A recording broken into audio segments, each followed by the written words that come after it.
के साथ मैं हूं चित्रा त्रिपाठी। दिल्ली के तिलक नगर में छेड़छाड़ मामले में आज बिल्कुल नया ट्विस्ट आ गया है। जिस जसलीन को कल तक लोग मर्दानी के तौर पर देख रहे थे, आज उस पर ही सवाल खड़े हो गए हैं। आज पहली बार इस मामले में आरोपी लड़का सरबजीत और एक चश्मदीद सामने आए, जिन्होंने जसलीन के तमाम आरोपों को सरासर झूठा बताया है। तो वो मुझे बुरा भला बोलने लगे, चल आगे तक छोड़ देता हूँ, और काफी थोड़ा गाली वगैरह भी दिया उन्होंने, ऑब्सीन रिमार्क्स करे। लड़की है वो कुछ भी ब्लेम लगा देगी, पुलिस वाले उसके इंक्वायरी करेंगे, क्योंकि लड़कियों के लिए रूल ऐसा बन गया। तो वो मुझे बुरा भला बोलने लगे, चल आगे तक छोड़ देता हूँ, और काफी थोड़ा गाली वगैरह भी दिया उन्होंने, ऑब्सीन रिमार्क्स करे। लड़की है वो कुछ भी ब्लेम लगा देगी, पुलिस वाले उसके इंक्वायरी करेंगे, क्योंकि लड़कियों के लिए रूल ऐसा बन गया। ये जो पूरी घटना हुई है, मैं मतलब इससे अब परेशान हो रही हूँ। दिल्ली की जिस जसलीन ने कल बड़ा तमाशा खड़ा किया और पूरे देश ने इस लड़की को एक लड़के पर छेड़खानी का आरोप लगाते देखा सुना, उसी मामले में अब बिल्कुल नया मोड़ आ गया है। आज पहली बार वो लड़का सरबजीत मीडिया के सामने आया और उसके साथ इस पूरी घटना का एक चश्मदीद भी सामने आया है। लेकिन पहले सुनिए सरबजीत ने क्या सफाई दी। सर, मैंने ऐसा कुछ किया नहीं। लड़की है वो कुछ भी ब्लेम लगा देगी, पुलिस वाले उसके इंक्वायरी करेंगे, क्योंकि लड़कियों के लिए रूल ऐसा बन गया। अगर कोई आंख उठा के बंदा देखता है, उसको भी सीधा अंदर डाल देते हैं थाने में, थोड़ी देर रखते हैं, उसको धमकाते हैं, छोड़ देते हैं। आपके पास ये सबूत है कि वो सच बोल रहा है? जैसे आप मेरी सच्चाई के लिए सबूत मांग रहे हैं, वैसे आप उनकी सच्चाई के लिए भी सबूत मांगिए। 2 दिनों से मेरे पेरेंट्स काम नहीं कर पाए हैं, मैं कॉलेज नहीं जा पाई हूँ, तो आप ये सोचो कि प्रॉब्लम इसमें मुझे हो रही है सबसे ज्यादा।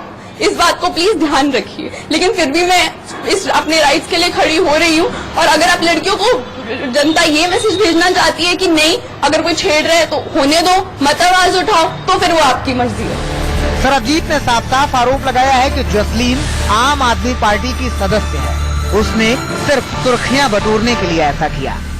ऐसा क्यों किया उसने? मतलब आप बता रहे हैं कि आरोप लगाए गए। सोना सिंपैथी लेनी, लड़कियों का आज का काम बना लिया अपना। ये क्यों फेमस होना चाहेगी वो इस बात को लेकर के? ऐसी बात सर, आम आदमी पार्टी की मेंबर है वो, या तो थोड़ा ऊपर पोस्ट में जाना चाहती है, और डीयू में इलेक्शन भी होने वाले हैं, तो वहाँ खड़ा होने जाती होगी वहाँ पे वो। कि आम आदमी पार्टी की हूँ और फेमस होना चाहती हूँ, क्या ये बात मैंने कभी किसी को कही? मैंने ये बात कभी पुलिस में कही? मैंने ये बात कभी मीडिया में कही? मैंने कभी नहीं कही। ये चीज मीडिया से उठी है, उसकी फैमिली की तरफ से आई है। अगर मुझे इस चीज से पॉलिटिकल मोटिव उठाना होता, कोई मेरा पॉलिटिकल मोटिव होता, कोई पॉलिटिकल एजेंडा होता, तो मैं खुद सबसे पहले बोलती कि मैं आम आदमी पार्टी की कार्यकर्ता हूँ और मेरे साथ छेड़छाड़ हुई है। लोग कह रहे हैं कि मुझे CYSS से चुनाव लड़ना है। मैं सेंट स्टीफेंस कॉलेज में पढ़ती हूँ, जो कि डूसू में नहीं आता है, तो मैं चुनाव नहीं लड़ सकती। उधर पूरी घटना के चश्मदीद विश्वजीत भी सामने आए। विश्वजीत का दावा है कि उस वक्त वो अपनी पत्नी के साथ वहीं मौजूद थे जहां ये घटना हुई। सुनिए विश्वजीत ने क्या कहा। सबसे पहले इनकी तकरार उस लड़की की उस लड़के के साथ हुई।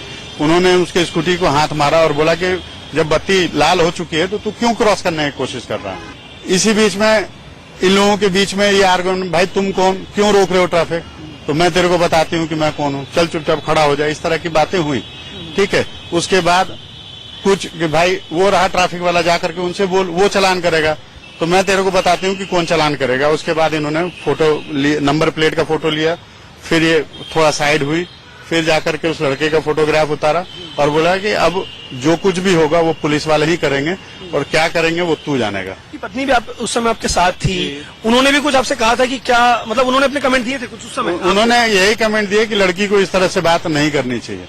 गलत है, खुद प्रोड्यूस करा गया आई विटनेस। मुझे नहीं पता ये कहाँ से इन्होंने प्लांट करा है। हो सकता है उसका कोई दोस्त हो सकता है उसका कोई फैमिली मेंबर हो। ऐसी रैंडमली कोई आई विटनेस, क्या उसके पास कोई सबूत है कि वहाँ पे वो उस टाइम पे था? अहम बात यह है कि एक तरफ जसलीन पर सवाल उठ रहे हैं, वहीं दिल्ली पुलिस जसलीन की बहादुरी के लिए उसे इनाम देने जा रही है। इस बच्ची ने भी जो है बहादुरी का परिचय दिया है, इसलिए हमने पहले ही डिसाइड कर लिया है कि इसको हम जो है इसकी बहादुरी को रिकॉग्नाइज करने के लिए हम 5,000 रुपए का इनाम देंगे। इस बीच सरबजीत सिंह के माता पिता भी सामने आए और जसलीन पर सीधे सीधे अपने बेटे को झूठे केस में फंसाने के आरोप लगाए। लड़का रेड लाइट पे खड़ा था, उसने लेफ्ट साइड मुड़ना था, इस लड़की ने हाथ देके रोका लड़के को, और लड़का रुक गया। उसने कहा मैम आप मेरे को क्यों रोक रहे हैं? उसने कहा जी मैं आपकी कार्यकर्ता हूँ और मेरे को रूल ऑफ रेगुलेशन ट्रैफिक के नियम मेरे को समझाने हैं और हम इसलिए खड़े हैं। उसने कहा मैंने कहा अगर कोई रूल तो तोड़ा नहीं, आप मेरे को क्यों रोक रहे हो? इस बात पे बहस हुई और लड़के ने कहा आप अपना काम करो, मुझे अपना जाने दो। बच्चे का कोई कसूर नहीं, लड़की जानबूझ के फंसाना चाहती है और चाहती है कि मैं केजरीवाल के साथ हूँ, मैं केजरीवाल का नाम ऊंचा करूंगी, मैंने केस पकड़ के वोट दिए, ये निर्दोष आदमी को पकड़ दिया। अब सवाल ये है कि इस पूरे मामले में कौन सच बोल रहा है और कौन झूठ। Naresh Biswani, Delhi, India news. जसलीन ने कल मीडिया के सामने सरबजीत पर एक नहीं कई गंभीर आरोप लगाए। सरबजीत ने आज जसलीन के हर एक आरोप पर सफाई दी। आपको जसलीन और सरबजीत दोनों की ही बातें सुनवाते हैं।